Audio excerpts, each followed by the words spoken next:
हमारे सामने हमारे गेस्ट ऑफ ऑनर डॉक्टर सपना प्रियदर्शी जी उपस्थित हैं। आपने अपने कई सपनों को साकार किया है। आप लाइफ कोच हैं, आध्यात्मिक योगाचार्य और यूफिट और मिस्टिक टैरो सह संस्थापक CEO भी हैं, और उसके साथ साथ आप जो हैं समाज में काफ़ी लोगों को वेलनेस हीलिंग थेरेपी के द्वारा समाधान प्रदान कर रही हैं। इसके साथ साथ आपके काफ़ी शोज़ भी चलते हैं, टैरो मास्टर भी हैं, रेकी ग्रैंड मास्टर हैं। साथ ही बहुत अच्छी बात है, आपने 2 पुस्तकें लिखी हैं।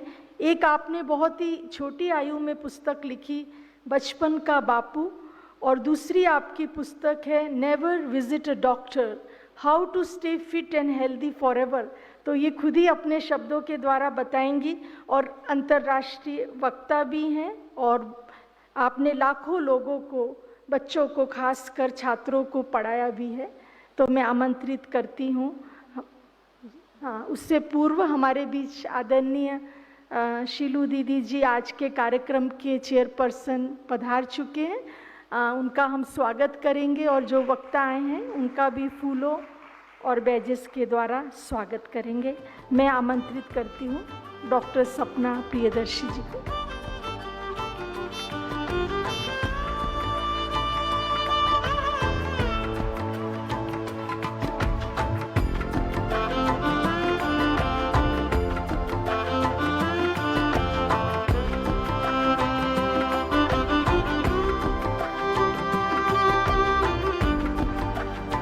मेरा अनुरोध है, जो काफ़ी पीछे जो हमारे गेस्ट बैठे हैं, यहाँ इस साइड काफ़ी जगह है, there is lot of space, तो आप अगर आगे आ जाएं, पीछे जो काफ़ी बैठे हैं वो आगे इस तरफ चेयर्स पे आ जाएंगे तो बहुत अच्छा लगेगा। सब यहाँ मूव हो जाए। Thank you.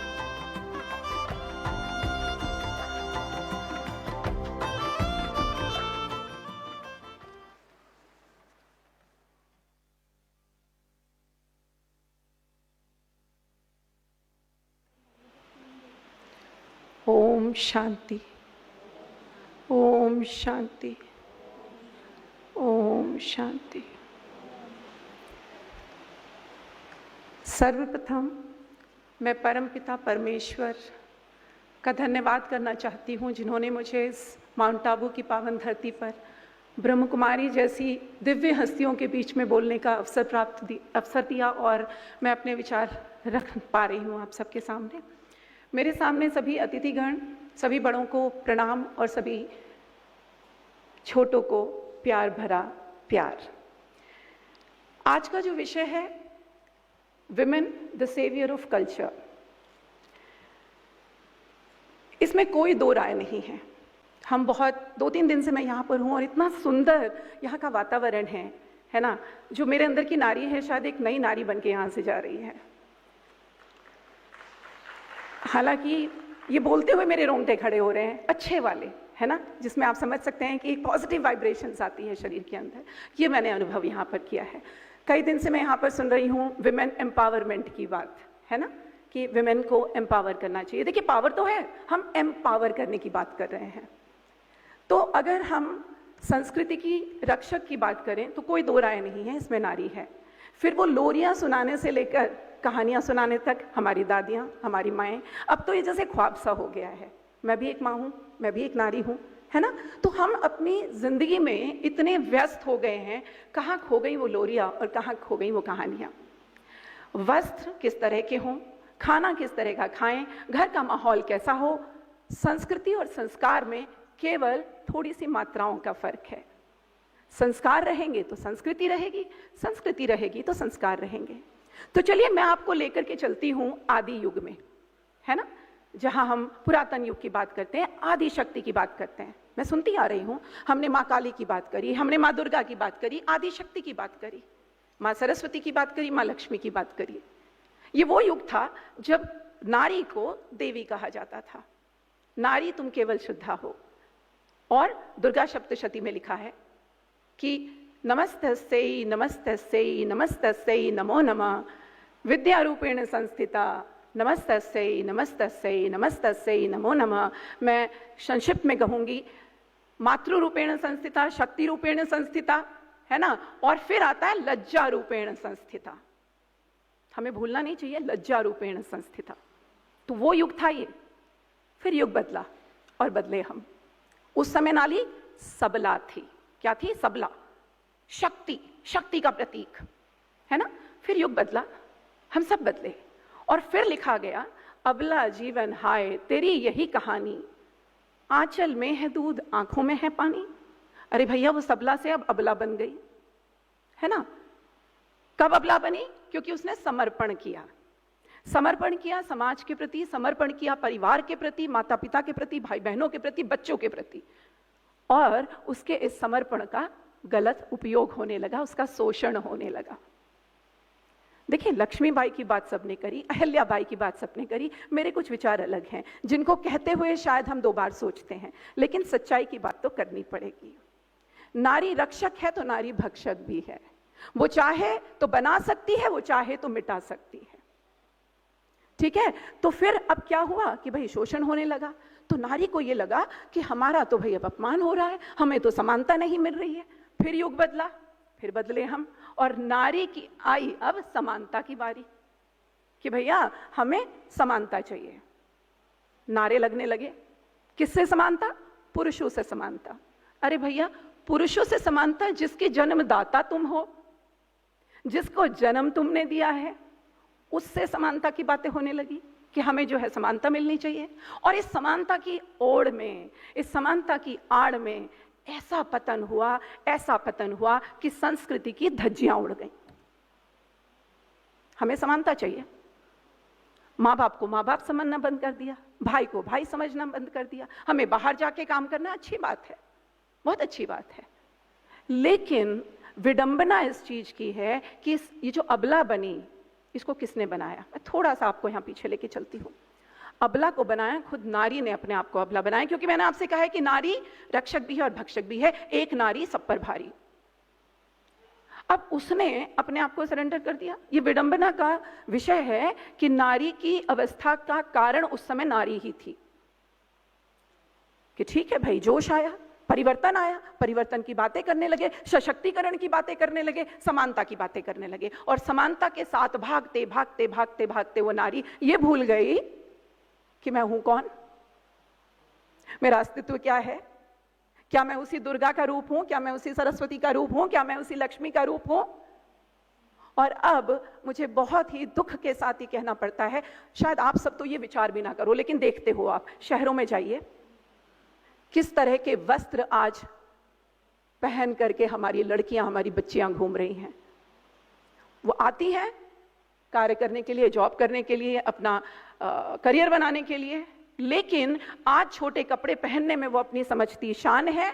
सिगरेट हाथ में जब तक ना हो तो मेरा क्या मान है। बस इतना ही नहीं, भाई जाना है मुझे जरा उस रेस्टोरेंट में और उस पब में, थोड़ा डांस हो जाए और हाथ में थोड़ा एक बियर का ग्लास हो जाए। अनफॉर्चुनेटली ये हमारी अवस्था हो गई है और ये सत्य है, इसको नकारा नहीं जा सकता। इस विषय पर भी चर्चा करनी होगी और हम और आप जैसे लोग ही समाज में ये परिवर्तन लेकर के आएंगे। उनको लगता है कि अगर मैंने बियर का ग्लास नहीं उठाया तो मैं तो भैया एक बहन जी हूं। किसी ने कहा है, नाम नहीं लूंगी, कि तुम्हारी छोटी स्कर्ट तुम्हारे चरित्र को वर्णन नहीं करती है। माना मैंने, तुम्हारी छोटी स्कर्ट तुम्हारे चरित्र का वर्णन नहीं करती है, लेकिन आपके सामने वाले का चरित्र तो वर्णन करती है। उससे कैसे बचाओगे, कैसे घर वापस आओगे? यहां एक उदाहरण के तौर पर मैं आपको समझाऊंगी। एनर्जी को खींचती है। जैसा आपका स्वभाव होगा आप वैसे ही लोगों को अट्रैक्ट करोगे। तो देखिए, एक एक्सपेरिमेंट करके देखना।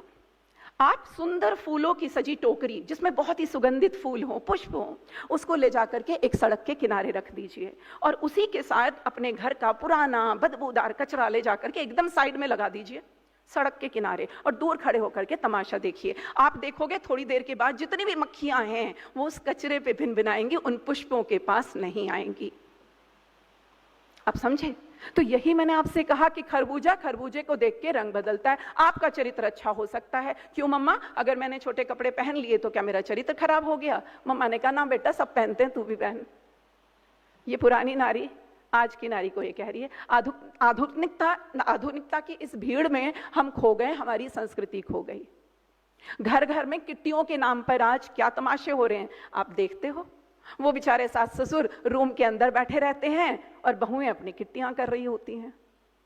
ससुर को दवाई देने का टाइम है, बहू तो भूल गई। देखिए, ये हकीकत है। हम क्या करते हैं, अच्छी अच्छी बातें तो ले लेते हैं और बुराई की चर्चा करते नहीं हैं। अगर शरीर का कोई अंग खराब हो गया है तो भैया, इससे पहले कि उसे काट के फेंकना पड़े, उसे आप स्वयं ही ठीक करना शुरू करो, उसका इलाज करना शुरू करो। और हमारे समाज में ये जो मैं कहूंगी विकार बढ़ रहा है, उस पर काम करने की आवश्यकता है। संस्कृति को हम तभी बचा सकते हैं। हम बड़े खुश होते हैं हमारे बच्चे ने ऐसा पहना, हमारे बच्चे उठते ही, जैसे कल भी चक्रधारी दीदी भी कह रही थी, शारदा दीदी भी इस विषय पर बात कर रही थी कि भाई उठते ही बच्चे को मोबाइल दे दिया जाता है। क्यों? क्योंकि हम बिजी हैं। तो संस्कृति कहाँ गई? मोबाइल के अंदर। बच्चा क्या देख रहा है पता नहीं। आपने मेड के हाथ में अपना बच्चा दे दिया नीचे, वो घूम रहा है वहां, क्या सीख रहा है? वही संस्कृति। उसको आपका बनाया खाना पसंद नहीं आ रहा है, वो पिज्जा खा रहा है, बर्गर खा रहा है, क्योंकि आपके पास तो टाइम ही नहीं, आपकी मेड बना रही है, उसको अच्छा ही नहीं लग रहा है खाना। तो संस्कृति कहाँ गई? कहीं और गई। अरे इन लड़कियों की बात तो छोड़िए, माताएं आज वो स्वयं भी छोटे छोटे फ्रॉक पहन करके घूमती हैं, घर में बियर का ग्लास लेके अपने बच्चों के सामने घूमती हैं और उम्मीद करती हैं कि मेरा बच्चा कभी ना छुए, ना मेरा बच्चा कभी सिगरेट ना पिए। हाय मेरा लल्ला। भैया आप क्या कर रहे हो? आप क्या कर रहे हो? और ये तो बड़े लोग करते हैं। ठीक है, पहले 10 रुपए की जो कीमत थी, आज 1000 रुपए की वो कीमत है।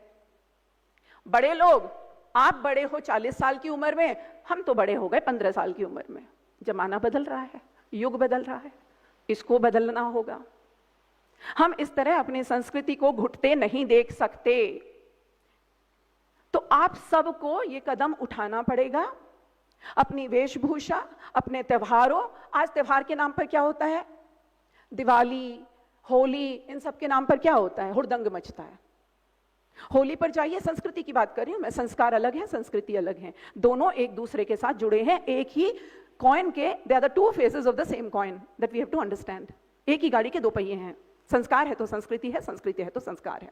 होली के नाम पे बोले शिव शंकर। अरे भैया, शिव शंकर से यही सीखा आपने कि मद पी करके घूमिए? शिव शंकर ने तो विष भी पिया था, पी लो, है दम? नहीं पियोगे। लेकिन वो हमें लेना था तो हमने वो उठा लिया। लेकिन जो शिव शंकर ने किया, जो शिव शंकर ने त्याग किया, उस त्याग का तो लेके दिखाओ भाई तुम। कृष्ण जी तो कितनी गोपिकाओं के साथ घूमते थे, तो हम भी बहुत सारे बॉयफ्रेंड बनाएंगे। अरे कितना अच्छा है, कृष्ण भगवान ने किया तो मैं क्यों ना करूं? कृष्ण भगवान ने तो और भी कुछ किया था, करके दिखाओ, है दम? तो हमारे वेदों में जो लिखा है, भैया जो आपको अच्छा लगा आपने ले लिया, अपने हिसाब से तोड़ मरोड़ के उसका इस्तेमाल कर लिया और अपनी संस्कृति को एकदम कलंकित कर दिया। एम्पावरमेंट की बात तो बाद में होगी। सबसे पहले जो ये कलंक लगा है, इसको हटाना होगा। और ये हम सब अपने समाज में रहते रहते करेंगे, अपने भाई बहनों के साथ, अपने कॉलोनी में जहां आप रह रहे हैं वहां, इस पर आपको कार्य करना होगा। फिर बारी आई, जैसे 2-3 दिन से मैं सुन रही थी, स्पिरिचुअल एम्पावरमेंट की, है ना, आध्यात्मिकता की हम बात कर रहे थे। तो इसकी कमी हो गई है, जिस वजह से, क्योंकि वो शून्य हो गया है, जिस वजह से संस्कृति गई। पहले घर घर में पूजा हुआ करती थी, सब मिलकर आरती किया करते थे, आज कोई नहीं करता। सुबह का दिया जलाया जाता था, आज कोई नहीं करता। भोग लगाया जाता था, आज कोई नहीं करता। क्या ये संस्कृति नहीं है? ये भी तो संस्कृति है। जब आप खुद नहीं करोगे तो आपका बच्चा कैसे सीखेगा? आप खुश होते हो केक काट करके? पहले हलवा बनाया जाता था, खीर बनाई जाती थी जन्मदिन पर, आज क्या बनता है? केक। क्या होता है? उसको काट रहे हो। तो काटना मतलब क्या हुआ? टुकड़े करना। इतने सारे टुकड़े किए और सबको खिला दिया। अभी दीदी ने बताया था भोजन, भोजन में जो आपके विचार जाते हैं, what you think you become. मेरा सब्जेक्ट रहा है विजुअलाइजेशन एंड सेल्फ टॉक। दुनिया में कुछ भी संभव हो सकता है केवल विजुअलाइजेशन की ताकत से।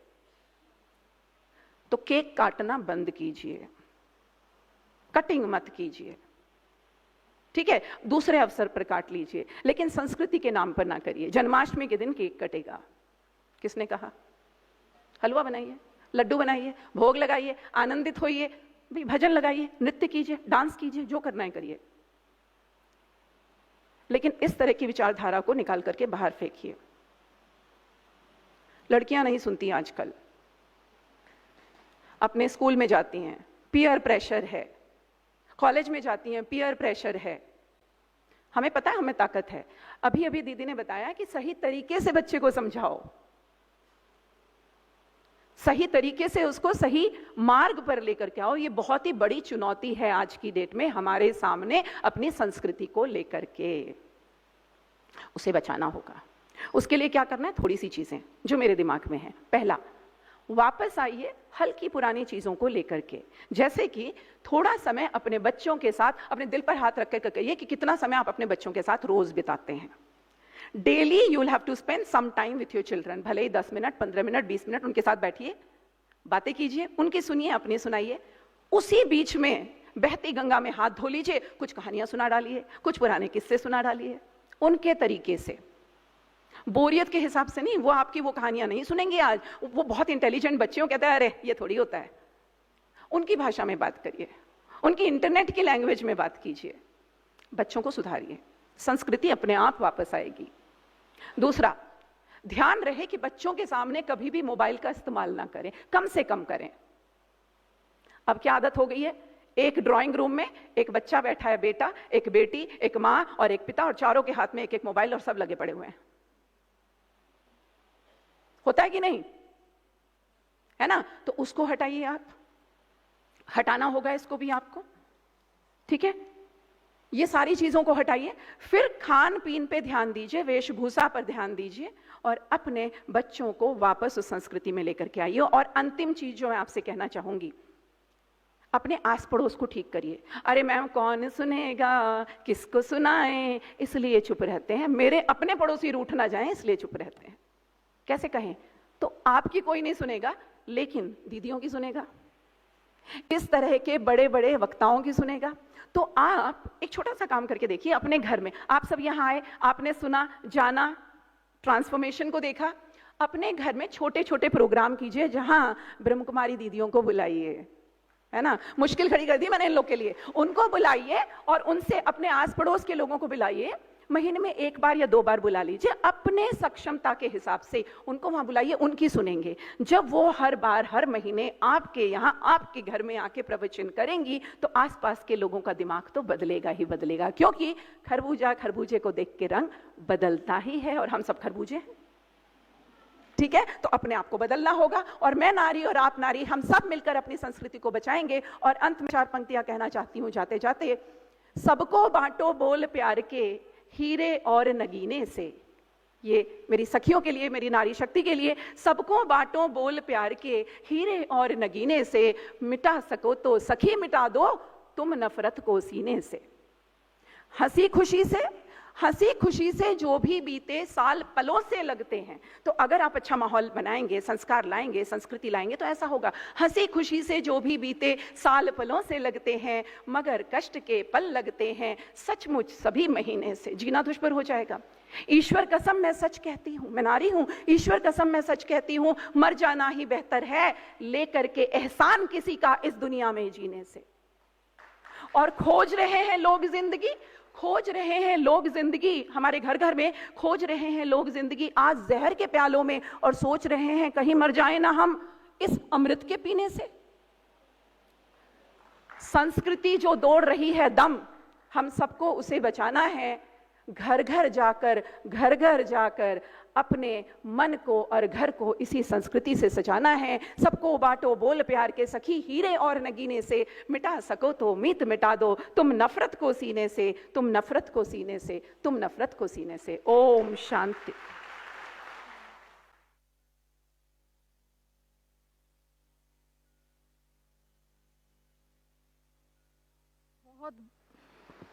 बहुत बहुत धन्यवाद डॉक्टर सपना जी, आपने बहुत सारे समाधान दिए सभी को, परिवार और बच्चों के लिए। तो आपकी इस बहुत सुंदर मधुर शैली के लिए, प्रस्तुति के लिए आपका धन्यवाद।